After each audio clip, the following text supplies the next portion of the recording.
From Hollywood, it's time now for... Johnny Dollar. Johnny, this is Maria. Maria? Well, isn't it kind of late at night to call? You've got to help me, Johnny. I'm being followed. Aren't you at home? No, it's a little cafe on the waterfront.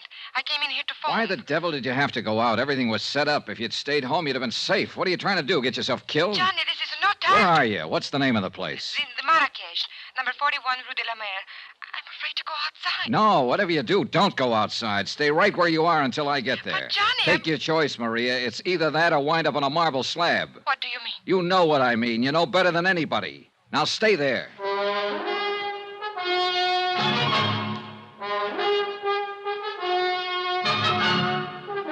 Tonight and every weekday night, Bob Bailey in the transcribed adventures of the man with the action-packed expense account, America's fabulous freelance insurance investigator. Yours truly, Johnny Dollar.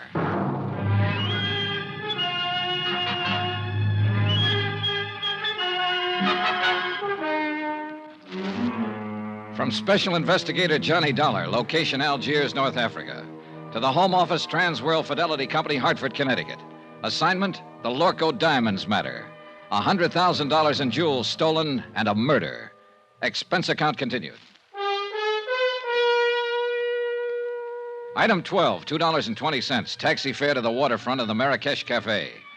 There was no time to lose and no time to get help from Inspector Marcus.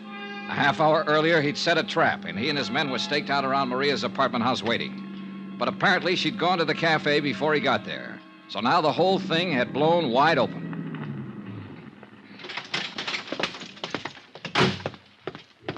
The Rue de la Mer was a dead-end street close to the water, deserted at this hour of night. A couple of dim street lights and a light over the door of the Marrakesh Cafe. Everything else was in darkness. There was no movement, no sign of life. Over here, Johnny. Oh, thank heaven you got here. No trouble so far, huh? No. Except with that sailor over there. He finally passed out. Well, you're probably used to that kind of trouble. Cigarette? Yes, thank you. Now, what were you doing down here at this time of night? I was visiting a friend. Is that the friend's car parked out at the curb? Yes. Charlie Barrett, huh? The meat packer from Chicago who was going to give you the Lorko diamonds. Well, I figured he'd got over his mad spell. How did you know about it? He told me just before I knocked him out for the second time tonight. He said you two had a fight over a week ago, and that he told you he wasn't buying any diamonds after all. Well, it was just... For a while, I thought I had you tagged again. I wondered why you hadn't canceled the order when you'd been told he wasn't going to pay for the stuff. Johnny, it was just a talk. I knew he would come around. Yeah, well, that's about the way I figured it. Another explanation. So I let you off the hook again. Why, Johnny? Why have you been trying so hard? Trying what? To find some way of involving me in this. Well, the facts just seemed to turn up. I wasn't trying to find them. It made a big difference, didn't it? Learning about Mr. Barrett. Learning what about him? That I was accepting a $20,000 gift from him. Why should it? Your life's your own. It did, though. Before that, you were... Well, seemed to be interested. Sure. You're a very beautiful woman. And that's all it was? What more did you want? All right, Johnny. Forget it. I don't blame you. Hey, tell me something. What about Barrett? Now that you've kissed and made up, is the engagement back on again? I haven't decided yet, Johnny. Ah. Well, come on. Let's get out of here. I'll take you home. Do you think it's safe? There was no sign of anybody around when I came in. Whoever it was probably got scared off. Oh, I was scared to death. When I saw the lights of the cafe, I jammed on the brakes and ran for the door. The other car was right behind me. Get a look at the driver? No. How'd you get hold of Barrett's car? Borrow it? He gave it to me. Not a bad night's work. It's a good car. Get in. You really play rough, don't you, Johnny? Sometimes. It depends on the... Get down, quick, back of the car. It came from across the street. It's pitch black over there. What are you going to do? Look, Maria, you're safe as long as you're back of the car here. Well, what about you? I can't get a shot from here. I'm pinned down. I'm going to make a run for that stone curb. Try to draw a shot and see where the flash comes Be from. careful, Johnny. Oh, don't worry, kid. I'm the carefulest guy you ever saw. All right, now sit tight. Here goes. Are you all right, Johnny? Yeah, I think I got him spotted. Let's see just how close I can... There's somebody running away. Yeah, so do I. Now, where the devil? Why don't they get some streetlights down there? That car that's starting up. Yeah, I see it. They're getting away. One lucky shot might... Ah. Give me your keys. Wait here. I'm going after No, him. no, I'm going with you. Then pile in. Hurry up. Let's go. A few blocks away, I picked up the taillights of the other car and poured on the gas to keep hanging on. We roared through the empty streets along the waterfront, then swung into the coast road and headed out of the city. The model I was driving had been built for road racing, and barring accidents, I didn't figure the car ahead had much chance of shaking me.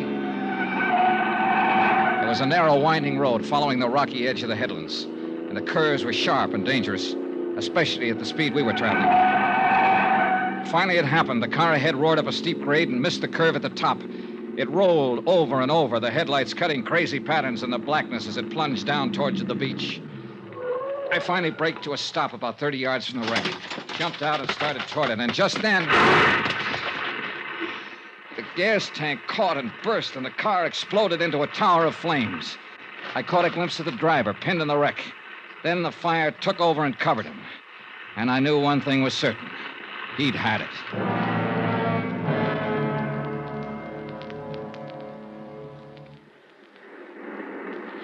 It's dying down. Yeah. The gasoline is all burned now. What a terrible way to die. What way isn't? I guess... Johnny, could I have a cigarette, please? Yeah, sure. Here you go. Thank you. Yeah, light up, Maria, while you watch him burn. What a horrible thing to say. It's quite a relief, though, isn't it, knowing you're safe now? Well, of course it's a relief when someone has just tried to kill you, and now you know that they... That's true, but it's not what I meant. I don't think I understand you. What I meant was you're safe, because now he won't be able to talk. Able to... Who won't be able? Do you mean you know who's in that car? Of course, and so do you. It's the customs property agent, Andre Jardine. Andre? Sure.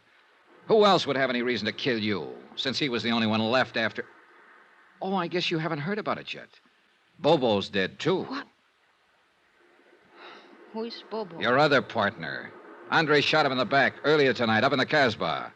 So you're doubly safe now, Maria. They're both dead. And for everything else, you've got an explanation.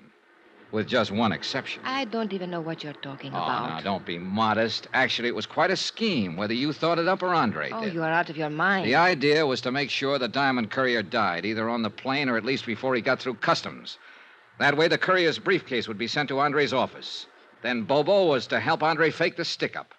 But Bobo turned out to be a tough cookie. This may be true, Instead but of sticking to plan, he decided to go for broke. When he slugged Andre, he tried to make it stick, but Andre managed to reach his gun, so he ended up in the hospital instead of the morgue. What has all this got to do with me? Then Andre got the idea of a double cross. He left the hospital, went into the Casbah to look for Bobo. He found him, and he killed him. I still don't see His what... next step was a natural, to knock you off and keep the whole take for himself. We expected it, and we were ready for him. Inspector Marcus is staked out right now at your apartment house, waiting for Andre to show up. We didn't know you'd already gone out earlier. Well, all of this may be true, Johnny. But why do you insist on trying to fit me into the picture? Because that's where you belong. I mentioned the fact that you'd been able to come up with an explanation every time you needed it, with just one exception. What exception? Both Andre and Bobo have tried to kill you this evening. Why? Unless you were in on this thing. What reason would they have? Well, I don't know. Of course. Why should I know? I don't know why they tried to kill me, Johnny. Oh, a good answer, Maria. And it'll probably work. Yeah, you figured that one out fast. I don't know what you mean. No, of course you don't. Well, Who has the diamonds? I will before morning. Johnny, why couldn't you... Knock it off, kid. You got the wrong guy. It won't work with me. It could. Sure, I know. You're beautiful, charming, lovely. And you're rotten. Rotten right to the core. What are you doing, Johnny? Going back to town. Well, wait for me. Goodbye, Maria. Johnny, wait! Johnny!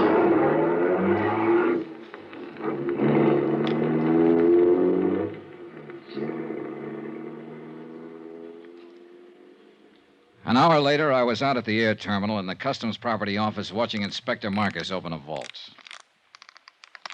Mon Dieu, what a nuisance. Always they make these combinations so difficult. That's the general idea, Inspector. True, but still one would think that... There we are. And now, if you are correct, Monsieur Dollar, we shall soon have our hands... There, that briefcase in the corner. Mais oui. It is the one. Good. Let's have a look at it. It will be necessary to force the lock. Here, pry it open with this. Looks like an easy one. It is merely a matter of... Voila. Beautiful, no? Yeah. Too beautiful. Tell me something, Monsieur Dollar. What made you know that Andre Jourdain was guilty? Something Bobo said just before he died. Hmm? Yeah. He confessed he was the man who had slugged Andre. But Andre had described his assailant as tall and thin. Bobo was short with a stocky build. Andre had lied. And all this time, the diamonds were right here in this vault to which Andre, as property agent, had access. Can you think of a safer place? Hey, Inspector, what about Maria Dattoria? Well, I am inclined to agree with you, Monsieur Dollar, but, well... Yeah, I know. Nothing but suspicion. Precisely. If I were to file charges and bring her to trial on such evidence as this, well, she would cry a little, perhaps, and look very beautiful.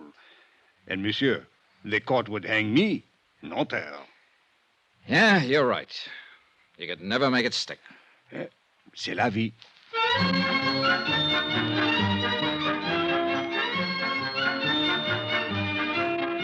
Expense account item 13, $624.80. Hotel, meals, and incidentals in Algiers and transportation back to the States. Expense account total, $1,214.60. End of expense account. End of report.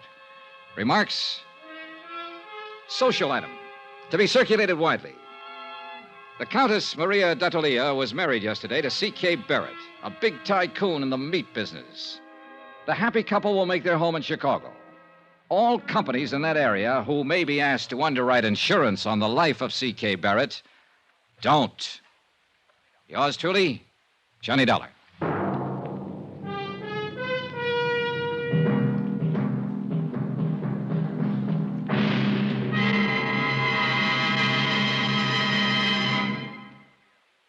Remember, there'll be a new exciting story on Johnny Dollar beginning next Monday. Next week, the Broderick matter, an exciting chase after a charming, beautiful girl.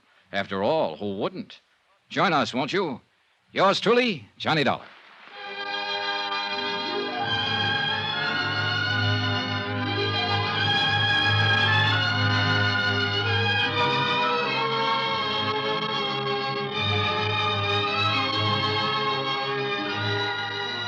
Yours truly, Johnny Dollar, starring Bob Bailey, is transcribed in Hollywood.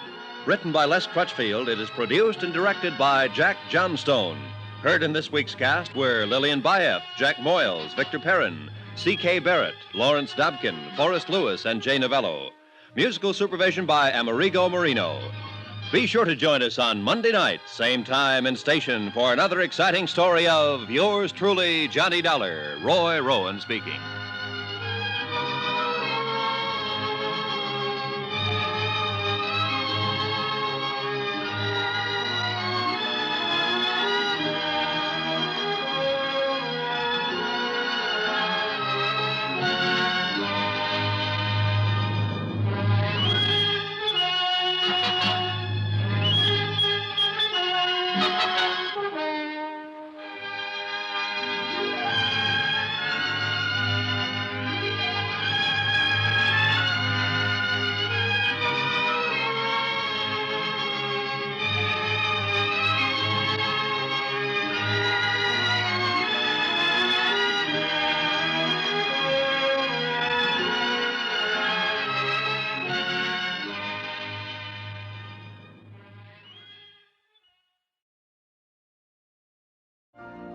You've been listening to the OTR Gold Network.